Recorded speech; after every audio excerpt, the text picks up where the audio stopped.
안녕하세요. 조우성 변호사입니다. 네. 자, 오전에 어디서 회의를 마치고 지금 들어가는 길이고요. 사무실에. 제가 좋아하는 작가 중에 작가 겸 경영 컨설턴트 중에 세스 고딘이라는 사람이 있습니다. 보랏빛 소가 온다. 그러니까 그 책이 꽤나 유명하죠. 근데 저는 그분 책 중에 그 이카루스 이야기라는 책이 있는데요. 그거 저 되게 재밌게 봤었어요. 이카루스 이야기라는 책의 핵심 아이디어는 이런 겁니다. 누구나 아트를 해야 되고 누구나 아티스트가 되어야 된다. 그래서 예술을 하는 사람만이 아티스트가 아니고 아주 사소한 일을 하든 또는 뭐 사업을 하든 누구나 아티스트가 아트를 하는 마음으로 해야 된다. 근데 이게 기본 아이디어인데요. 저는 뭐 그 말에 100번 공감을 하고 많이 느끼는 바가 있었죠.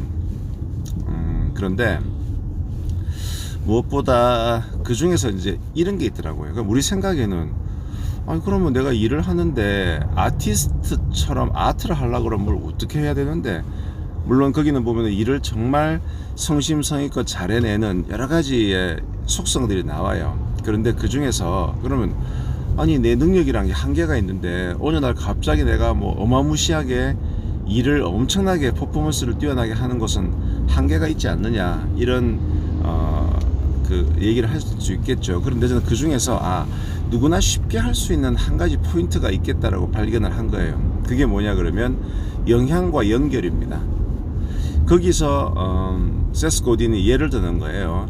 자기가 그때 무슨 수술을 하나 받았다. 좀 큰 수술을 받아 가지고 이제 병원에서 수술을 마치고 나왔는데, 그 이후에 이제 생활을 하면서, 물론 뭐 한 번씩 통원 치료는 하겠죠. 그런데 그 이후에 생활을 하면서 약간 불편한 거라든가 이것저것 궁금한 것들이 생기는데, 그럴 때마다 그 의사에게 뭔가를 이렇게 물어본다는 게 너무 어려웠다는 거죠. 이게 뭐 전화하기도 그렇고 되게 이게 뭔가 접촉하기가 어려웠다, 그 얘기를 하더라고요. 그 얘기를 하면서 이게 산업시대에는 어떤 물건을 팔고 관계가 끝나겠지만은 앞으로 미래사회에는 이 서비스를 제공을 하면서 그걸로 끝나는 것이 아니고 관계가 형성이 되고 그 관계가 지속적으로 가야 된다. 그래서 언제든지 연결이 될 수 있는 상태, 접속이 될 수 있는 상태가 되어야만 된다, 이런 얘기가 있던데, 이게 사실 제레미 리프킨의 소유의 종말이라는 책에도 나오는 거잖아요.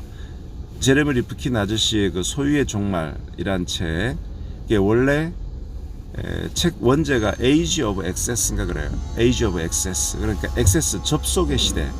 그러니까 예전에는 그냥 물건이나 서비스를 팔고 땡이었는데, 그게 아니고 그 이후에 계속 어떻게 고객과 계속적으로 고객이 액세스할 수 있는 그 관계를 유지하느냐. 쉽게 말하면 웅진코웨이, 물건 파는 것이 아니고 코디 아줌마들이 계속 그 집을 왔다 갔다 하면서 관계를 유지하고 새로운 상품을 소개하고, 이런 그 네트워크가 중요하다, 뭐 이런 의미인데요. 다시 돌아와서 제가 이제 변호사 업무를 하면서 그런 걸 많이 느껴요.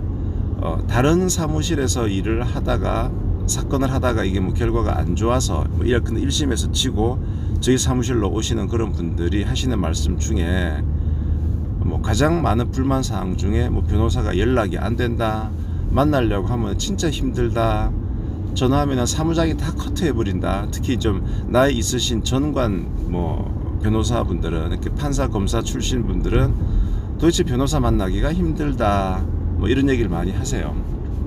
뭐 요즘 사실 젊은 변호사들이나 그런 사람들은 어떻게든 서비스 정신이 뛰어나죠. 결국은 의뢰인들은 어떤 뭔가 고민이 있는 사람들은 전문가와 지속적으로 어떤 식으로 자기가 편할 때 연락하고 편할 때 연결될 수 있는, 그래서 연결이 되어 있는 상태에서 편안함을 느끼는 것 같아요. 내가 언제든 문제가 있을 때마다 연락을 하면은 내가 어떤 식으로든 조언을 받을 수 있구나.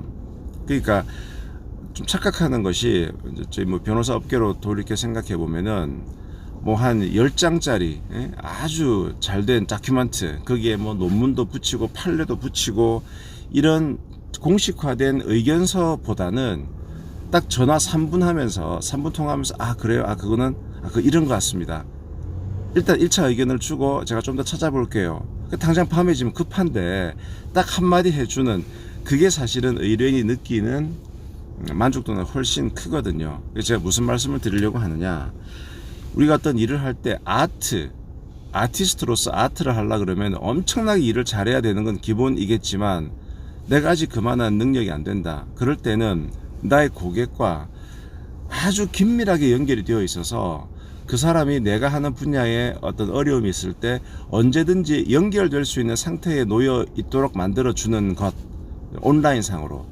저는 그게 나의 어떤 브랜드 가치도 올리고 고객들이 나에게 좀 다른 전문가들과는 차별화 느낄 수 있는 포인트가 아닐까, 그런 생각이 듭니다. 저 같은 경우에는 이제 손님도 보면은 이제 어쩌다가 저희 회사에 저희 사무실에 일을 맡기는 손님이 있고, 고문 회사가 있죠. 고문 기업. 그러니까 월정액을 내고 일종의 관계를 형성을 하는 거죠. 그러면은 얼마 내는가에 따라서 뭐 한 달에 몇 시간씩의 자문 시간이 주어지는데, 지금 제가 어제 한번 정리해 보니까 지금 현재 저희 사무실의 고문 기업 개수가 한 35개 정도 되더라고요. 근데 사실 고문 기업을 처음 계약 체결할 때는 그 양반들이 되게 다급해서 이제 고문 계약이라도 하고 싶다라고 계약을 체결하죠. 근데 막상 이제 한 몇 달 하다 보면 또 이제 그런 문제들이 많이 해결되기 때문에 처음처럼 그렇게 긴박하게 하지는 않아요. 제가 그걸 알기 때문에 어떻게든 특히 처음 고문 계약이 된 회사일수록 그분들이 더 마음이 급하기 때문에 더 빨리빨리 이제 뭐 그게 카톡이든 전화든 메일이든 빨리빨리 대응을 하려고 노력을 하죠. 자, 어떻든 제 요지는 그거예요. 우리가 어떤 서비스를 제공할 때 남들과 좀 더 다른 차원의 서비스를 제공하고 싶을 때 하나의 방편은, 내가 어떤 분야의 전문가라고 하면 그 사람이 불편을 느낄 때, 의문을 느낄 때 언제든지 나와 접속할 수 있는 상태를 만들어 두는 것, 연결되어 있는 상태를 만들어 두는 것. 그게 이제 저희들 같은 경우에는 고문 기업이라는 형태로 그게 이루어지는데, 꼭 고문 기업이 아니라 하더라도 저 사람은 언제든지 내가 쉽게 연결이 돼라는, 그게 상대방에게 되게 심리적인 위안감을 주고, 근데 저 사람은 도저히 연락이 안 돼. 그러면 이게 경쟁력에서 많이 처진다는 생각이 들거든요. 그리고 요즘 이제 점점 그 컨택트가 아니고 언택트 시대로 바뀌니까 온라인으로 뭐 음성이든 아니면 그러면 화상이든 여러 가지 형태로 접속이 가능하도록 하는 플랫폼들이, 또 툴들이 개발되어 있잖아요. 그런 것들을 적극 활용을 하면서 나의 비즈니스를 아트의 경지로, 그리고 나는 단순히 일을 하는 사람이 아니고 아티스트로서의 업그레이드를 꿈꿔보는 것이 어떻겠는가. 뭐 저도 한번 그런 생각을 다시 한번 해봅니다. 하여튼 연결 중요합니다. 네, 오늘 하루도 활기찬 하루 되시기 바랍니다. 지금까지 러프앤머스턴 노의 조우성 변호사였습니다.